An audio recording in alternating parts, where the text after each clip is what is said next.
Assalamualaikum warahmatullahi wabarakatuh. Perkenalkan, nama saya Abdillah Damar Saputro, NIM 202111341, kelas HES3I, mata kuliah Filsafat Hukum Islam, dosen pengampu Bapak Muhammad Hanif Al-Hakim. Di sini saya akan menjelaskan sejarah hukum Islam dalam pandangan pakar hukum Islam. Sejarah hukum Islam dalam pandangan pakar hukum Islam. Yang pertama, konsep formal substantif. Konsep Islam yang dimaksud adalah konsep-konsep yang berasal dari sumber hukum Islam, yaitu Al-Quran, Al-Hadis, dan ijtihad. Ijtihad itu istilahnya pemikiran para ulama. Juhaya S. Praja menegaskan bahwa para pakar hukum Islam menyatakan sumber hukum Islam tidak terlepas dari tiga sumber hukum Islam tersebut. Pemikiran Skach tentang hukum Islam adalah bahwa konsep hukum-hukum Islam dibatasi ruang dan waktu, yakni hukum Islam sebelum periode Umayyah dengan karakteristik hukumnya yang bersifat normatif sebagai hukum suci, dan pembatasan hukum Islam pada akhir pemerintahan Umayyah yang bersifat teknis dalam tataran hukum positif.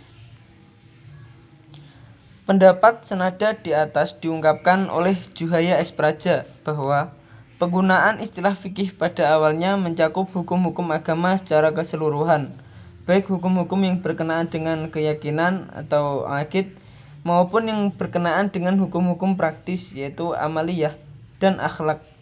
Dengan demikian, istilah fikih memiliki makna yang sangat luas, yaitu mencakup semua hukum yang disyariatkan oleh agama Islam, baik hukum-hukum yang berkenaan dengan masalah-masalah akidah, akhlak, ibadah maupun muamalah. Setelah melalui masa-masa perkembangan formatifnya, pada abad kedua Hijriah, istilah fikih kemudian mengalami pergeseran dan pembatasan sehingga terfokus pada masalah-masalah hukum saja. Sejak saat itulah perkembangan istilah fikih menurut ahli usul dan ahli fikih fuqaha. Menurut para fuqaha, dapat diringkas bahwa istilah fikih mengandung dua pengertian. Yang pertama, fikih adalah pemelihara masalah-masalah hukum syara yang praktis berkaitan dengan perbuatan, yang diambil dari Al-Quran dan As-Sunnah, serta yang disimpulkan dari keduanya, apakah dipelihara beserta dalil-dalil atau permasalahannya saja. Yang kedua, fikih adalah kumpulan hukum syara.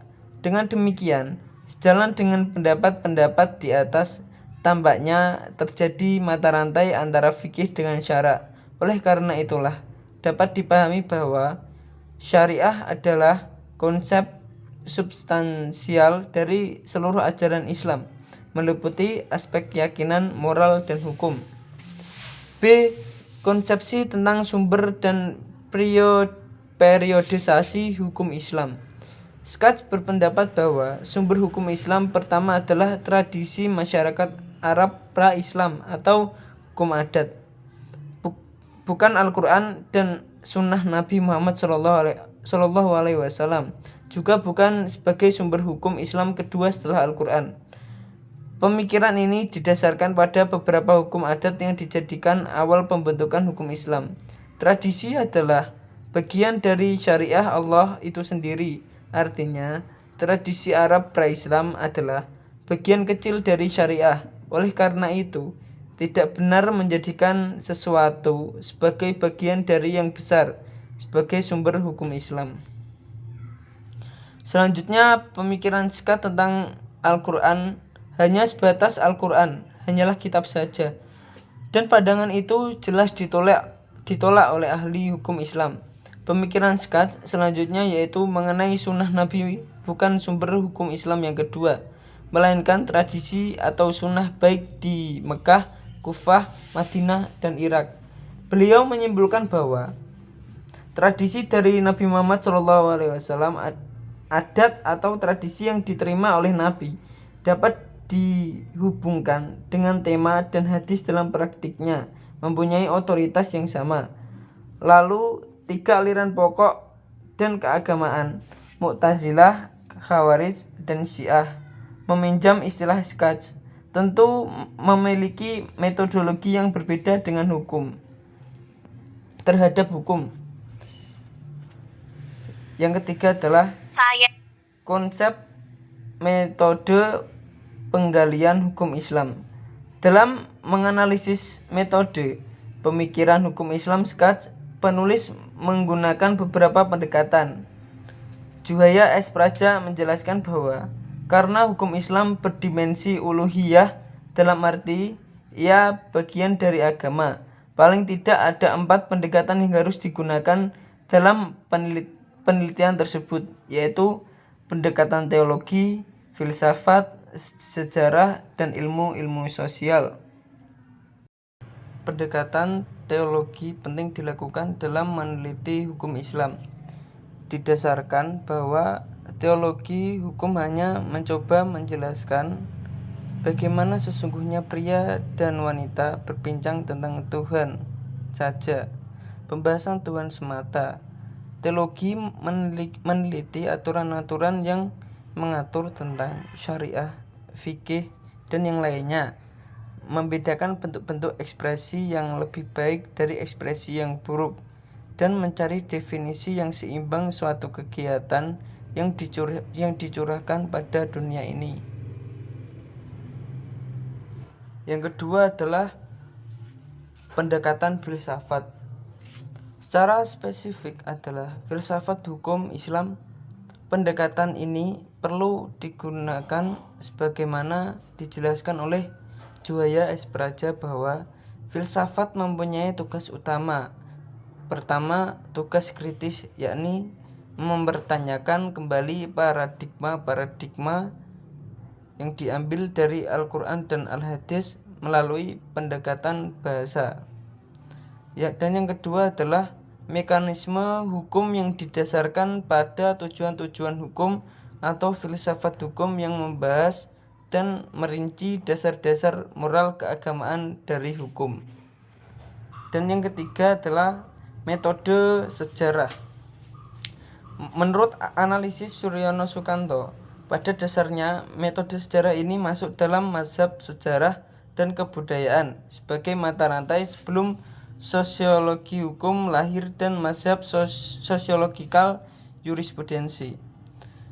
Selain itu, bila diruntut ke belakang, tampaknya pemikiran skaj dipengaruhi oleh Frederick Carl, tokoh terkemuka mazhab sejarah. Mazhab ini menekankan bahwa hukum hanya dapat dimengerti dengan menelaah kerangka sejarah dan kebudayaan tempat hukum tersebut timbul. Hal ini didasarkan bahwa hukum merupakan perwujudan dari kesadaran hukum masyarakat, bahwa semua hukum berasal dari adat istiadat dan kepercayaan, bukan berasal dari pembentukan undang-undang. Yang keempat adalah metode ilmu-ilmu sosial.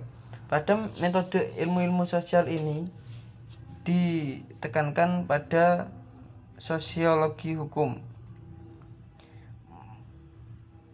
Menurut analisis penulis, skaj persis menggunakan metode sosiologi hukum Max Weber. Hal itu melihat dari teori pembedaan hukum. Misalnya, skaj membedakan antara hukum publik dan hukum perdata, antara hukum positif dan hukum alam, serta antara hukum objektif dan subjektif.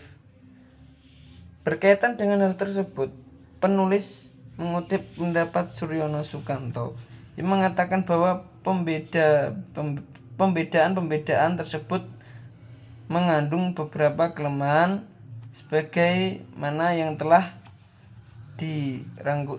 dituliskan di dalam buku tersebut. Sekian pemaparan materi dari saya.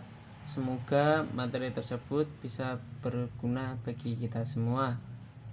Sekian dari saya. Wassalamualaikum warahmatullahi wabarakatuh.